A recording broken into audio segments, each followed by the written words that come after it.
చేసినా అది స్వామివారి ముందు చేసినట్టు ఉంటుంది కాబట్టి గమనించి కొంచెం జాగ్రత్తగా స్తంభానికి దూరంగా దీపారాధన చేయాల్సిందిగా తెలియజేస్తున్నాం.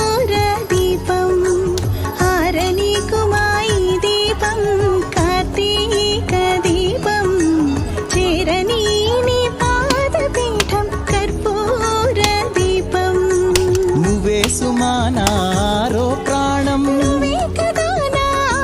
దీపం కారణీకుమాయి దీపం కార్తీక దీపం చేరణీని పాదపీఠం కర్పూర దీపం.